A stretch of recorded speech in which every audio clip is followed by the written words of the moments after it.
Hi guys, today I want to show you the game played between Paul Morphy and two two grandmasters. I don't know their names. Let's start. Okay, so Paul Morphy started the game with e4.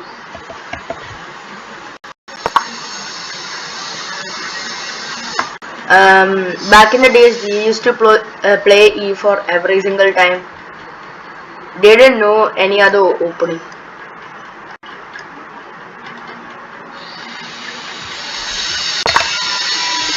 His opponent responded by e5 standard.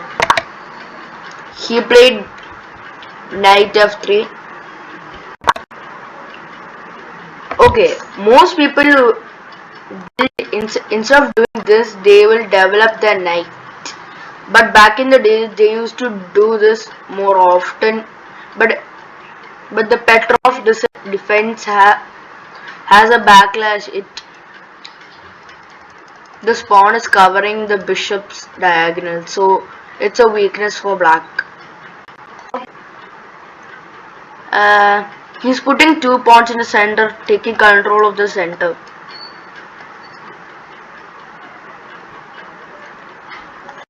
His opponent pins. The more normal move is to take, then take. This is the most normal approach, but his opponent does this, pinning the knight to the queen, so he can take here. Now he takes first, then his opponent takes this first. It's an inaccuracy. He takes back. This game was one of my favorite games. He takes back. He takes back.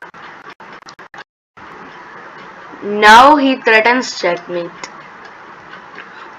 Okay, most people will try to develop pieces, but Paul Morphy's build different. He threatens mate. He blocks it with the knight. It's an inaccuracy because he could have played queen f6 and traded the queens, even though he has double pawns.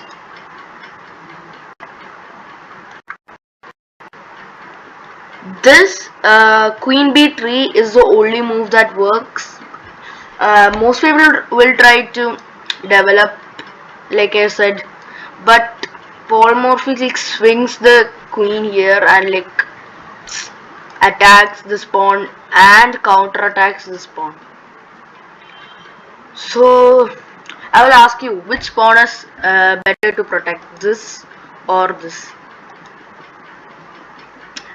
I know you would say this pawn because it's attacking the king or the rook, but this is more valuable because after this the king has to come here and it's checkmate.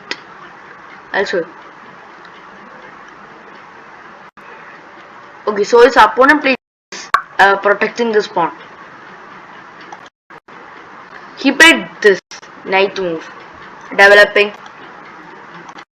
He played this. It's like simultaneously protecting this pawn from the queen.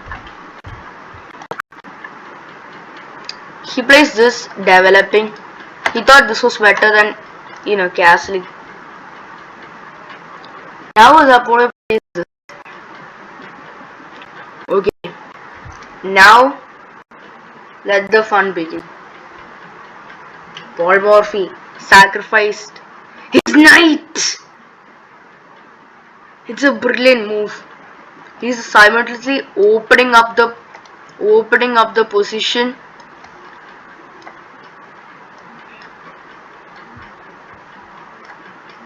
And he has a second piece coming. It doesn't matter that the knight is dying. So the two grandmasters take the knight, and then he takes with the bishop. He blocks with the knight because Blocking with other pieces will have devastating loss of material. Or moving the king. Then he'll get castle, check. Then he has to move here, then check. Then here. Then here, then check. Then there. And that's mate. So his opponent played this. This is the best move. He played castle. That's the only move that works. Because you are applying more pressure on the knight. His opponent defends it. Okay, you must see that he's cocooning. Look.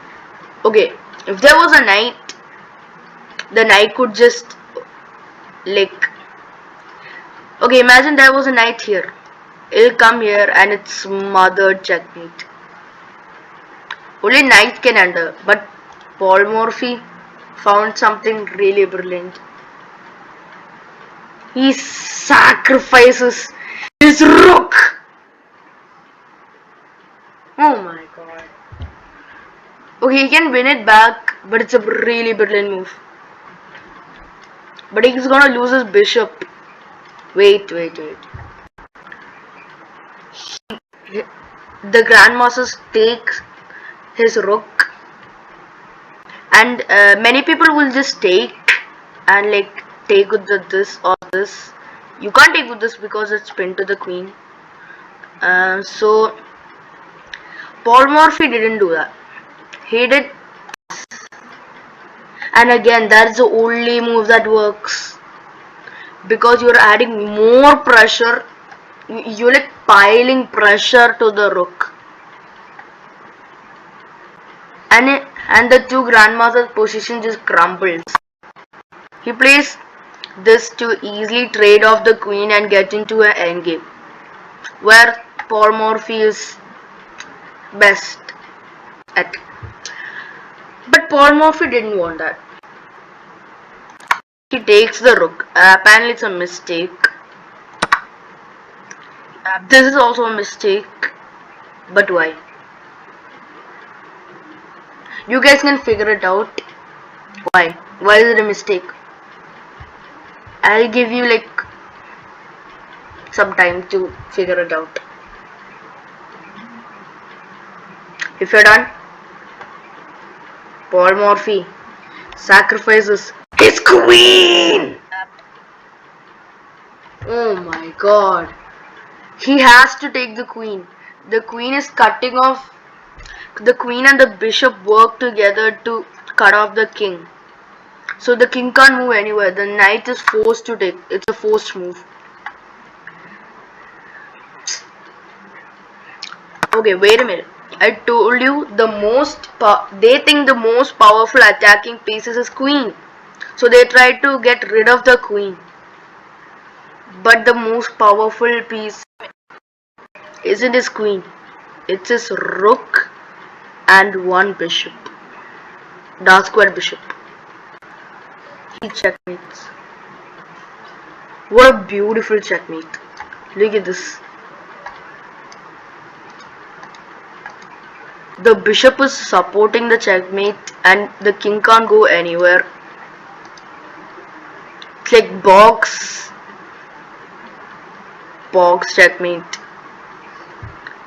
Okay, a few moves ago, this was the same box that he created. What a wonderful checkmate. Same box. That's all for today. Hope you enjoyed the game.